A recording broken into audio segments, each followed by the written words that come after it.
Good afternoon, everyone. Bonjour, mesdames et messieurs. My name is Madeleine Gomery, and I am the press secretary for Minister Blair. C'est un plaisir pour moi d'être ici avec vous aujourd'hui. Today, we will be hearing from the Honourable Bill Blair, Minister of Public Safety and Emergency Preparedness, along with the Honourable Harjit Sajjan, Minister of National Defence, the Honourable Carla Qualtrough, Minister of Employment, Workforce Development and Disability Inclusion, and the Honourable Jonathan Wilkinson, Minister of Environment and Climate Change, regarding the wildfires in BC. Aujourd'hui, les ministres Blair, Sajjan, Qualtrough et Wilkinson tiendront un point de presse concernant les feux de forêt en Colombie-Britannique. Nous entendrons d'abord des brèves allocutions de chacun des ministres qui seront suivies d'une période de questions et de réponses. Remarks from each of the four ministers will be followed by a Q&A session. So without further preamble, please join me in welcoming the Honourable Bill Blair, Minister of Public Safety and Emergency Preparedness, to say a few words. Thank you very much, Madeleine, and good evening, everyone. Thank you very much for joining us this evening. I'd like to begin by acknowledging that I am speaking to you from the traditional territory of the Mississauga and Anishinaabe. I know that all Canadians share our deepest sympathies with all those who have been displaced and affected by the wildfires occurring in British Columbia. Around the world, many have expressed their shock at the devastating destruction of the town of Lytton, in particular, from a wildfire estimated at 6,500 hectares in size. Over 1,000 people have now been evacuated from the area, as has the Lytton First Nation. There have been significant damage to rail, highway, and hydro infrastructure. The dry conditions and the extreme heat in British Columbia are unprecedented, and we know that we can expect the situation to develop further. We also know that the province of British Columbia and many others are well equipped and expert at dealing with events such as these. Today, we want to express our steadfast commitment of the Government of Canada to provide all and any supports required by the people of British Columbia. There have been outstanding and extensive collaboration and cooperations between the two levels of government. Premier Horgan has met with the Prime Minister recently, as have I and Minister Sajjan meeting with our counterpart, Minister Farnworth. We have been discussing the situation and how the Government of Canada can collaborate, cooperate, and support the Government of British Columbia. Our officials are working together side by side, and discussions with First Nations communities are ongoing and essential as well. During times of emergency, Indigenous Services Canada officials work closely with Emergency Management BC and affected First Nations to ensure that First Nations communities are supported and know where to seek assistance. Indigenous Services Canada provides coordination of all First Nations with our resource partners. ISC maintains a service agreement with Emergency Management British Columbia to support on-reserve emergency management, and they will also be responsible for supporting our response and recovery funding to affected First Nations. The emergency management team in British Columbia is truly world-class. They continue to do everything possible to keep the public safe. And to be sure, these wildfires show that we are in the earliest stages of what promises to be a long and challenging summer. The Government of Canada stands by to support in every way that we can. Our Government Operations Centre, or GOC, has dedicated staff working to coordinate a federal response wherever it is needed. And the Interprovincial Agency, the Canadian Interagency Forest Fire Centre, or CIFFC, continues to work with all partners to use its list of firefighters and resources to be able to quickly respond as needed. We are working with the Government of British Columbia on a request for federal assistance for air support and expect to have that concluded in the coming days. You'll hear more from Minister Sajjan on this in a moment. In the past few years, the federal government has accepted increasing numbers of requests for assistance for relief efforts from such devastating events. And for example, the Government of Canada responded to the devastating wildfires which occurred in Fort McMurray in Alberta by providing a grant to the Canadian Red Cross to support emergency services delivered by the CRC to Albertans displaced by the wildfires. We'll continue to work collaboratively with the Government of British Columbia to provide similar supports. My colleagues are in hand to elaborate on those supports that may be available. We continue to work with all partners, federal, provincial, and territorial, along with non-governmental organizations to ensure the best possible response to the 2021 wildfire season. All this work is fully integrated and informed by our COVID-19 efforts. Canadians can rest assured that there are strong federal, provincial, territorial mechanisms in place to ensure that we work together to help ensure the safety of all Canadians. And on behalf of all Canadians, I'd like to thank the provincial emergency management officials, our local volunteers, law enforcement, and all those who are working diligently to keep everyone safe. Thank you, and I'll now turn the conference over to my colleague, Mr. Sajjan. Thank you, Mr. Blair. Good afternoon, bonjour à tous. Before I begin, I'd like to acknowledge that I'm joining you today from the traditional unceded territory of the Coast Salish peoples, including the Musqueam, Squamish, and Tsleil-Waututh First Nations. Now, since the beginning of the pandemic, in our most difficult moments, Canadians have relied on the Canadian Armed Forces for help. No matter the risk, our members have always been ready to answer the call. No matter the challenge, our people in uniform have been ready to help Canadians during this pandemic. And despite the pandemic since the late fall of 2020, the Canadian Armed Forces and the Department of National Defence have been working to prepare for floods and heightened wildfire activity. This prudent planning has allowed us to ensure that Canadian Armed Forces has domestic high readiness assets available to respond to a request for assistance to help with flooding or wildfires, including air and land-based resources. And given the severity of the wildfire situation in Western Canada, we're establishing a forward operating location in Edmonton. This location will be able to provide support across the region as needed. And work is underway to position air and aviation resources in Edmonton as quickly as possible, including a Hercules aircraft capable of transporting supplies and personnel, and 2 Chinook medium lift helicopters. And these aircraft will join 3 Griffin utility helicopters that are already in location in Edmonton, and will be able to help by providing tactical airlift for firefighters and equipment in and out of affected areas if requested. And if needed, it can be used to support the evacuations of firefighters and in emergency situations, the residents from communities. In addition, the Canadian Armed Forces Immediate Response Unit of approximately 350 members is being postured in Edmonton. If requested, they will help support the logistics of this operation.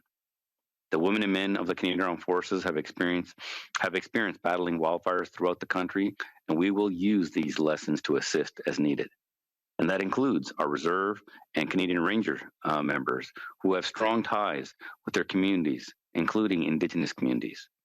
The Canadian Armed Forces and the Department of National Defence are ready to step up and support as needed. No matter the challenge, our members in uniform put Canadians' needs, health, and well-being ahead of their own, and they always do. I would like to thank them for their service. Merci pour votre service. Merci beaucoup.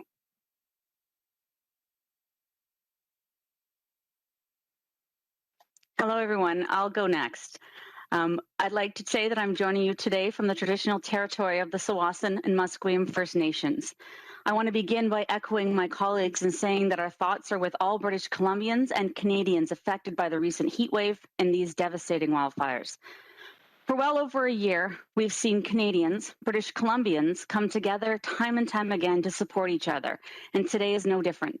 It's heartwarming to hear of communities across the province putting their hands up to send resources to help.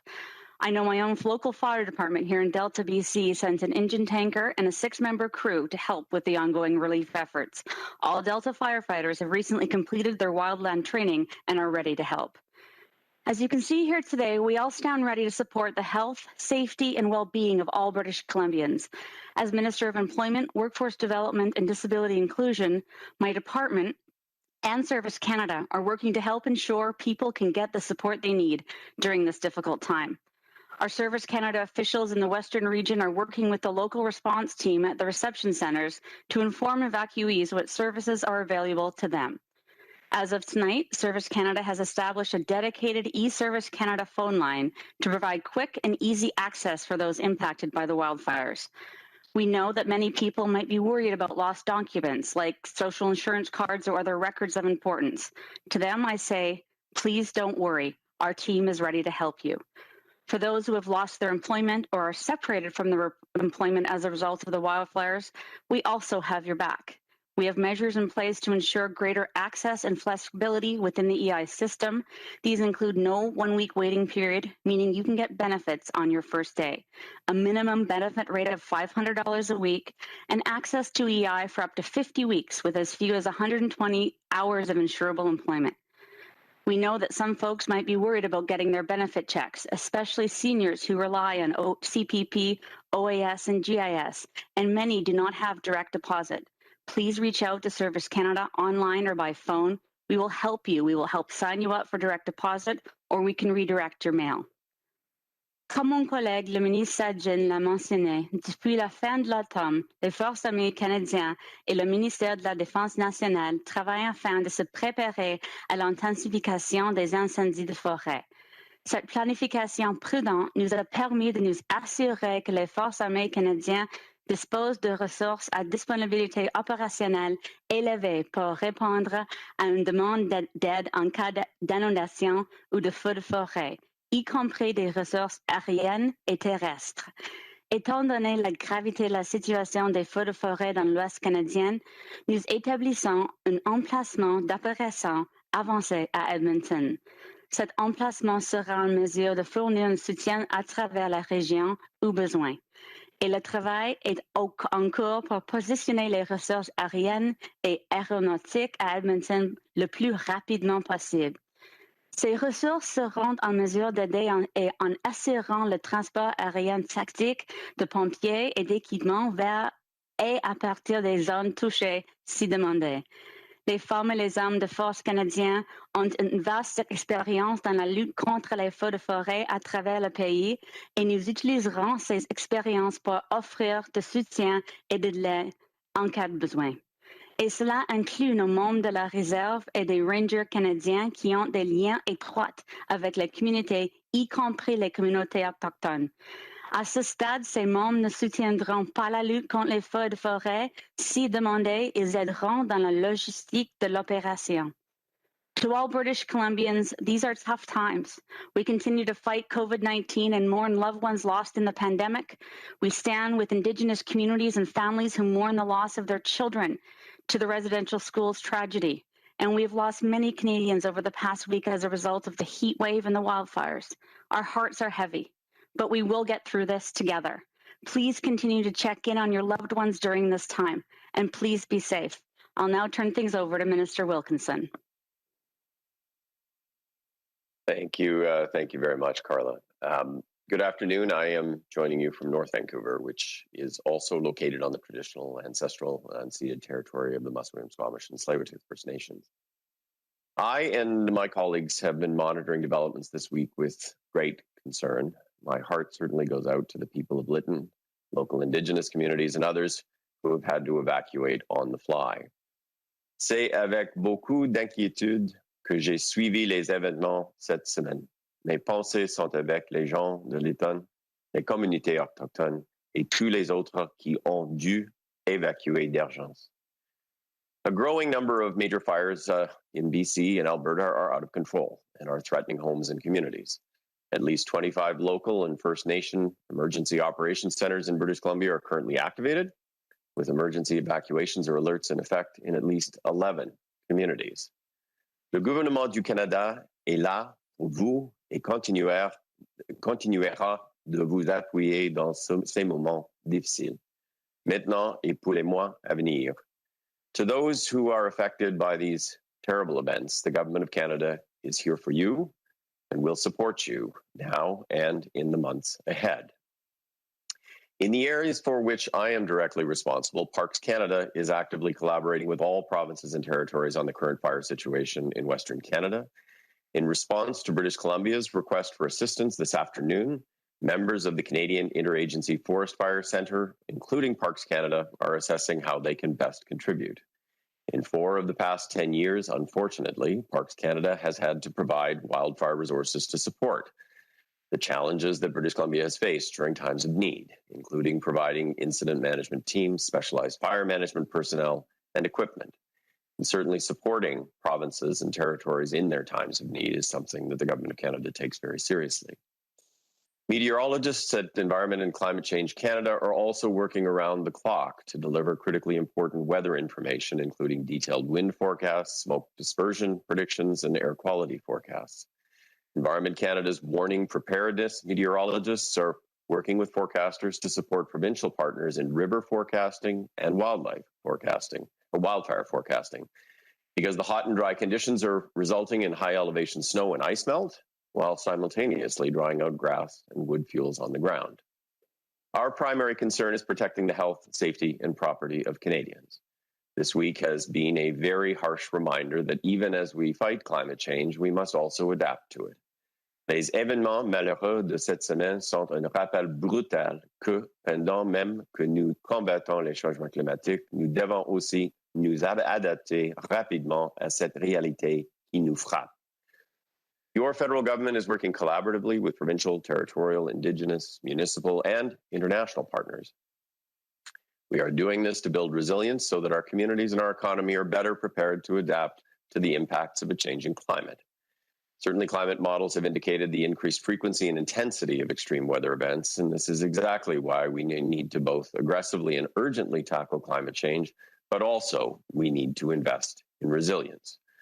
The cost of damages from these wildfires, floods, and droughts is also rising, which is why prevention is critically important and cost-effective.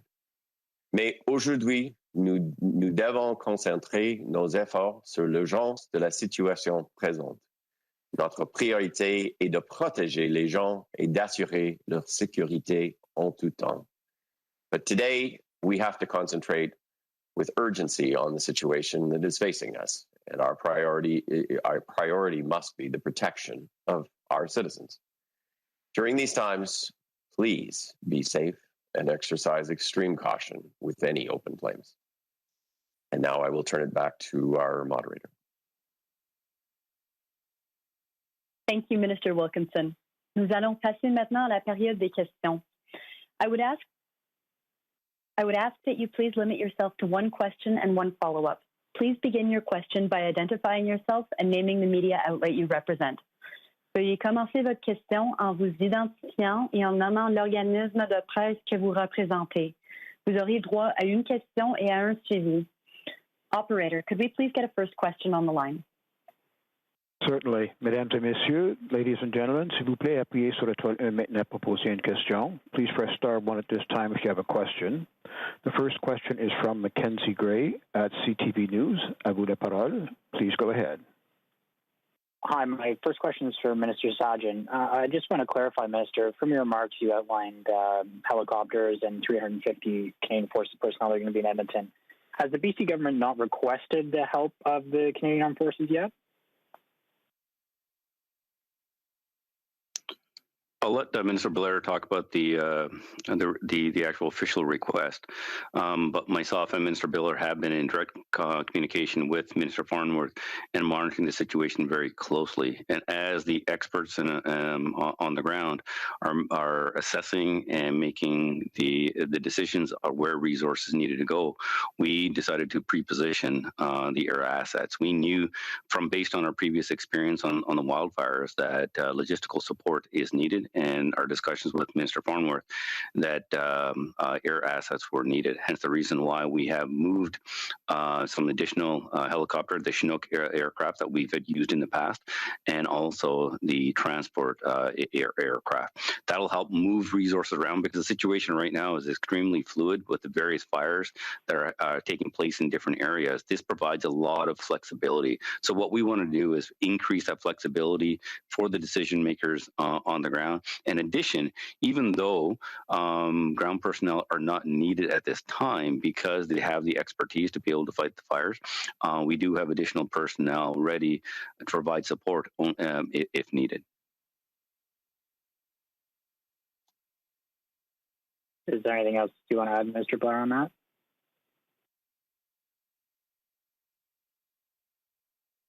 Sorry, you're on mute, Bill. And that'll help acknowledging how important it is that all orders of government work collaboratively together. And that I wanted to assure you, Mackenzie, and the people of British Columbia that certainly in our work with the BC government, between the Premier and the Prime Minister, between Minister Farnworth, myself, and Minister Sajjan, we actually began these conversations about preparing for what we anticipated was going to be an elevated risk fire season in British Columbia. And certainly the events of the past week, particularly with the the extreme heat event that was taking place in British Columbia, our officials have been working together almost around the clock, right from like the very beginning of late last week and earlier this week, in preparation for what we knew could be a very challenging time.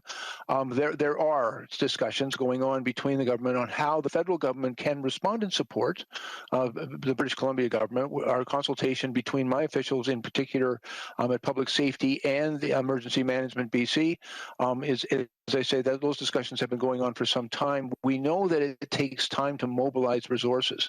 Mr. Sajjan, in anticipation of that, began days ago to mobilize his resources to make sure that whatever BC needs, we're able to respond quickly and immediately. There are discussions currently about what form a request for assistance can take right now, given the situation that currently exists.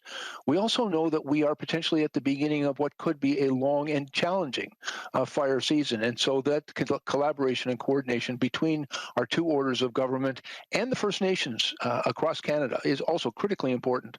And so that work has begun several weeks ago in anticipation. Actually, that collaboration exists all the time, but we've been working diligently in preparation for an unanticipated challenging fire season.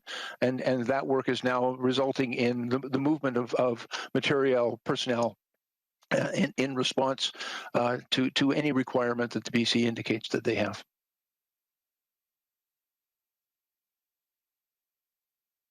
Thank you, Minister. Is there a follow-up question? All right, could we get the next question, please? Certainly. The next question is from la question suivante vient de David Aiken at Global News. À vous la parole. Thank you very much. Are you sure Mackenzie didn't have a follow-up question, operator? I just worry about my colleague. You gave him enough time to get on that. Do you just want to double-check before I ask mine? Just want to be cooperative there.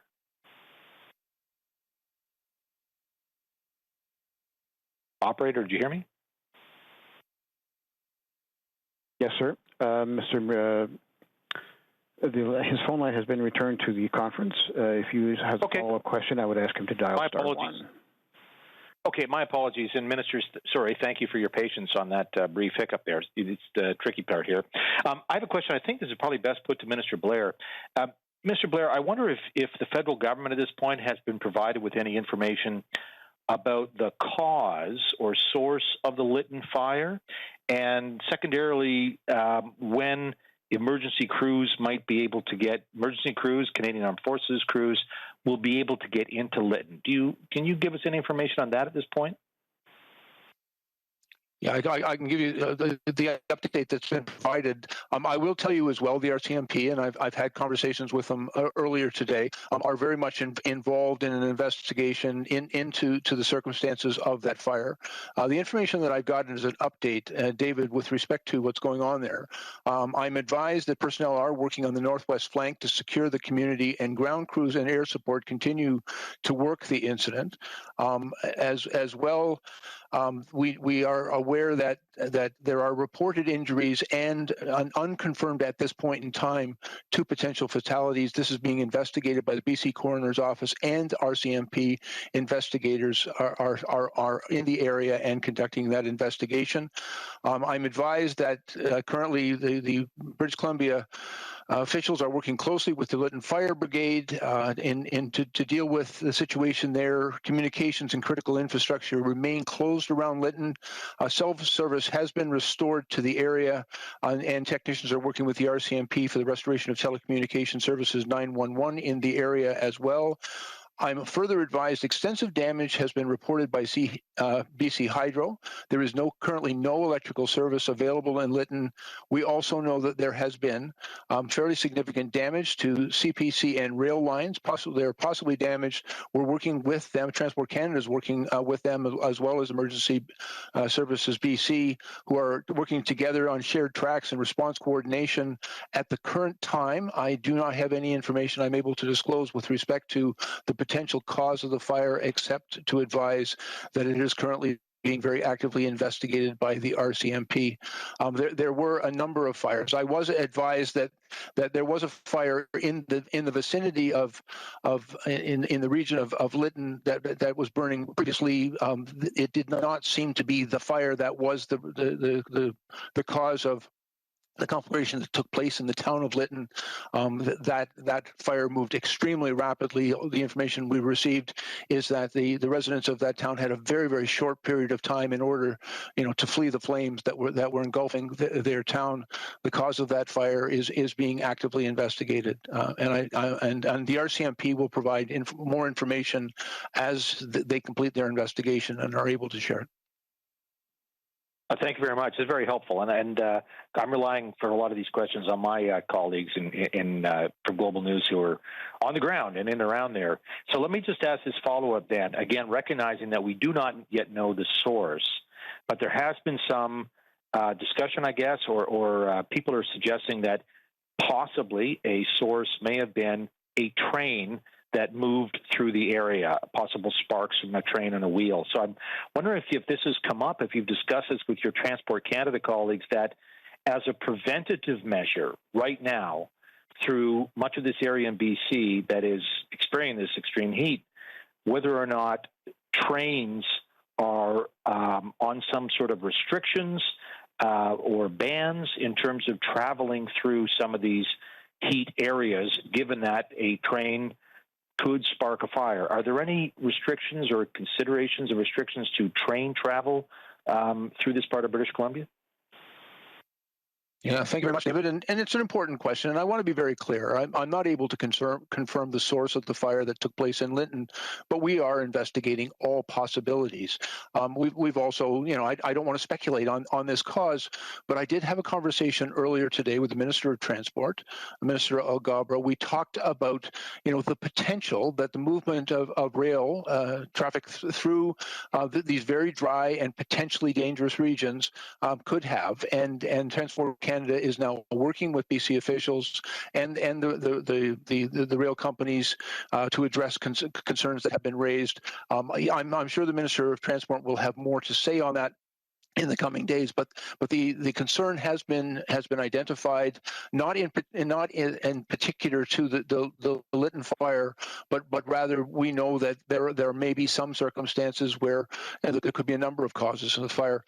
I think it's very important for everyone to recognize that the conditions right now in British Columbia, after very dry conditions, the unprecedented heat emergency that took place in the province and is now moving towards the east into Alberta and Saskatchewan, does create conditions with an elevated concern about the potential for wildfire, and so we're looking at every possible way in which we can keep Canadians safe.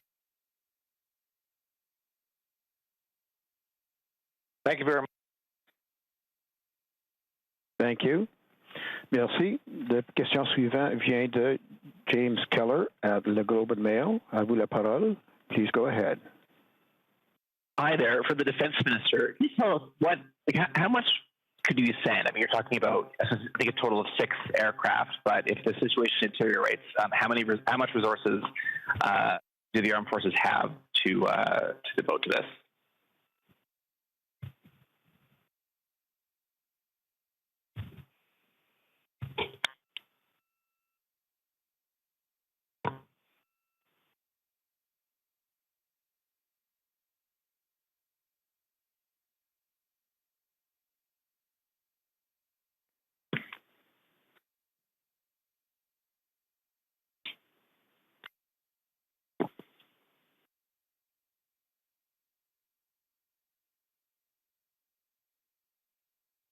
Minister Sajjan, are you there?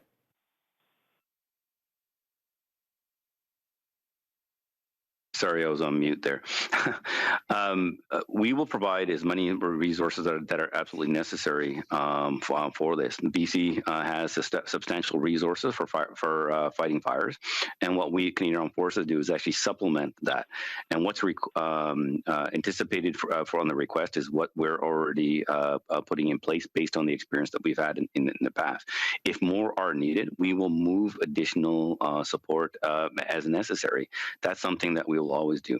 We have additional personnel. Right now, we have the immediate response unit that's made up of 350 personnel. Plus, we have it across the country, these immediate response units. We also have the reserves that can be called up as well. And what we want to do is absolutely give confidence to British Columbians and Canadians across the country that regardless of disaster, the Canadian Armed Forces will be there for them.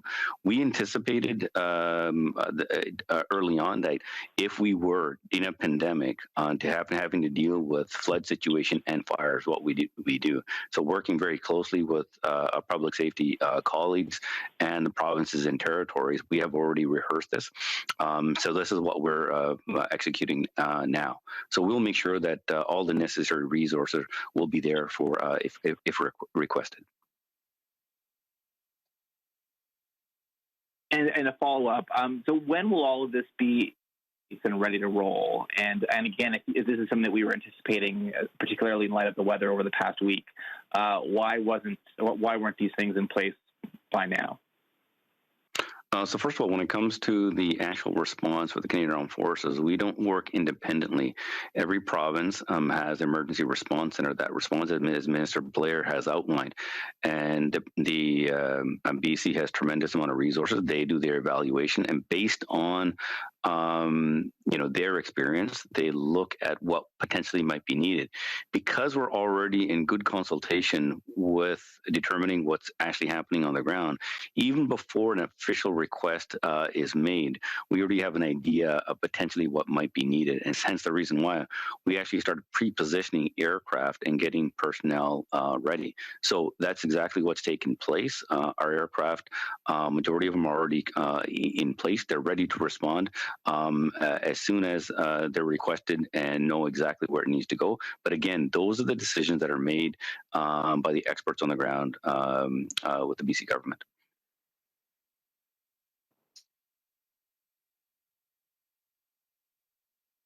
Thank you. Was there a follow-up question? No, that's good. Thank you. Wonderful. Thank you. Next question, please. Thank you.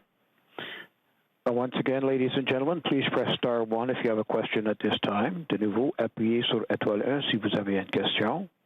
Et la prochaine question vient the next question is from Mackenzie Gray at CTV News. À vous la parole. Your line is now open. Hi, thanks for getting my follow-up question in. Minister Blair, just to go back to your answer that you gave me previously, you spoke about how you knew this was coming and you were planning for many weeks. Respectfully, the BC coroner came out today and said that over 700 people died this week based on the heat waves. Why was the federal government not working with the BC government earlier to make sure that there were things in place to make sure that this number of deaths would not happen? Yeah, thanks very much for the question. Our officials have been working together, both federal officials and the BC government officials have been working in preparation for what we anticipated. The Ministry of Natural Resources, Federal Ministry of Natural Resources, produces outstanding mapping and risk assessment for forest fires right across the country, which is shared with our provincial counterparts. Our officials meet on a weekly basis and during these emergency events on an hourly basis in preparation for a coordinated response to all of these events.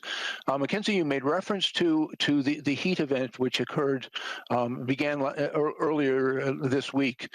I can tell you, first of all, that event was, of course, unprecedented, with average daily temperatures in excess of 14 degrees Celsius above the norm.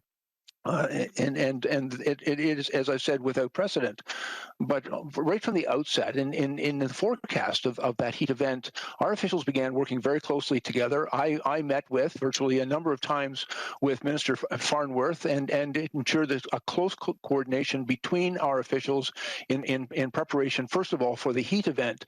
And we also anticipated that the high temperatures and the dry conditions could also significantly elevate the risk of wildfire in British Columbia and other affected regions.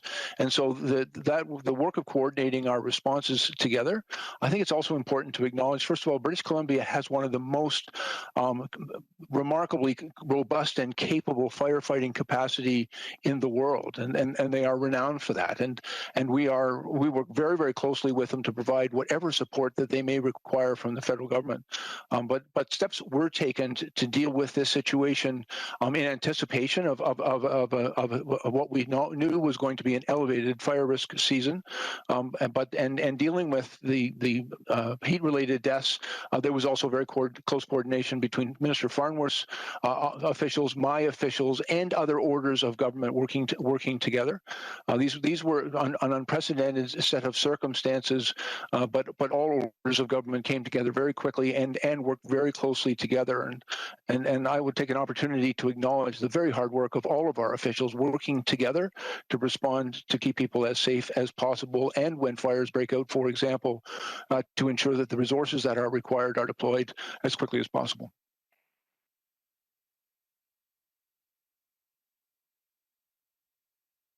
Thank you very much. We have time for one more question. Thank you. Merci. The last question is from, la dernière question vient de David Aiken at Global News. À vous la parole. Please go ahead.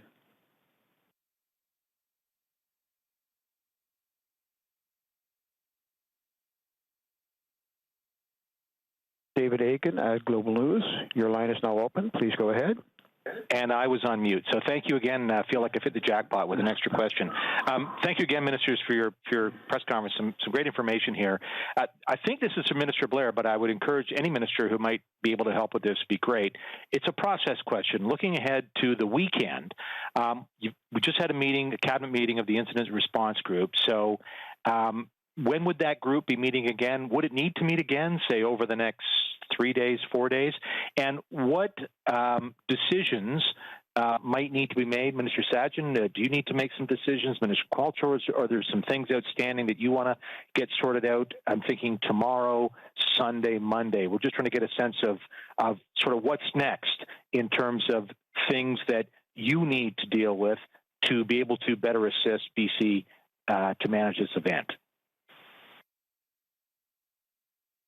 Actually, and David, if I might just begin, one of the values of the incident response group that the Prime Minister stood up is it brings officials from all orders, all areas of our government in order to ensure a well-coordinated response. And for example, innovation, science, and economic development has had a role to play in providing assistance to Emergency Management BC in restoring cellular communications and facilitating some of that work. Transport Canada is obviously fully engaged because of the disruption as a result of the fire to existing rail lines, but also there's a number of other important considerations that are being taken place there. Certainly Indigenous Services Canada, one of the things that we recognize is so important during these high-risk firefighting seasons is we need really strong support and engagement and acknowledgement and respect for the jurisdiction of the First Nations. And so Indigenous Services Canada has that responsibility to ensure that they're fully engaged and that we work very collaboratively together, providing the necessary and needed supports to First Nations right across Canada in response to these types of events. That work is critically important. As well, our officials are also on that call and are able to provide us with a good understanding of the work that is going on. And I think that level of preparation is necessary to ensure that when the province, the British Columbia government and their officials identify an area where they require assistance, and that assistance can take many forms. It can take the form, as I said, of transport support, logistical support, perhaps firefighter services drawn from other parts of Canada, transportation and the movement of people and goods, the evacuation of people, the possibility for us of engaging, as we have done previously, with non-government organizations such as the Canadian Red Cross that may be required to provide assistance and support to those who have been displaced and evacuated from fire areas. Like all of that response, we want to make sure that it is as immediate as possible. And so when that need is identified by the officials on the ground, which is primarily coordinated by the British Columbia government, when they identify any way in which the federal government can respond, we want to make sure that that approval and that support can be delivered as quickly as possible, almost immediately. And that's why you heard Minister Sajjan, staging his resources in anticipation of a request. We want to be able to move quickly. We want to be able to be there where people need us, and when they need us as quickly and efficiently as possible. There is, I want to assure you, really close coordination with the BC government. As I said, between myself, Minister Sajjan, and Minister Farnworth, we and our officials are talking on a daily basis. Sometimes our officials, certainly on an hourly basis. That coordination is critical to an effective response to these types of emergencies that can arise when a wildfire breaks out. And as I've said, we're at the beginning of what can be and is likely to be a very difficult and challenging fire season. We know from the weather forecasts that are ahead of us, and although it's unlikely that we will have a return to the extreme weather event, we know temperatures will be elevated in the coming week. We also know the possibility of lightning strikes. It's an interesting sort of statistic that over the past 24 hours, there's been almost 25,000 lightning strikes in the province that have actually started a fairly significant number of fires. A lot of these fires are originated from natural causes. I'm not speculating on any particular fire, but it's the reality of that we have to deal with very dry conditions and combating with weather conditions can create a very difficult and dangerous situation. We want to make sure that we're well prepared and coordinated to respond as quickly as possible to help Canadians in these dangerous events. And I'll now turn it over to my colleagues. And David, I just want to add to what Mr. Blair said, is when it comes to the response and our role, it's very important that once the work that once the resources are allocated, the incident commanders on the ground from the BC government work very closely with our military commanders. Regrettably, we have our folks have way too much experience on fighting fires and floods and tragedies like this in the past, and we've already been here before. But because of those lessons, they know how to work very effectively. So the resources are there. If more are required, it's literally these authorizations are done sometimes within just minutes, and that's how quickly we will operate. This is about making sure that we're going to be there for British Columbians at the time of need, and especially at this devastating time in the town of Lytton and the people, what they're going through, and helping them rebuild and working with the provincial government to get their life back in order afterwards. And that's what we as a federal government, and we will work with the provincial government for this. Thank you. And perhaps I'll just add, from a Service Canada point of view, we work closely with local response teams. We've got people in place at reception centers to help, something like if they can't access a record of employment, so we can help them make an EI claim, even absent that particular documentation. We are ready to put more resources behind this. As of tonight, there'll be a dedicated number specific to BC that people can reach out to. We're going to track people down. We want to make sure people who are anticipating getting checks can give us an alternate delivery method, or perhaps sign them up for direct deposit. These are very important details that people are worrying about in these times, and we will continue to be there for them, no matter how we possibly can, to make things a little easier in these really tough times.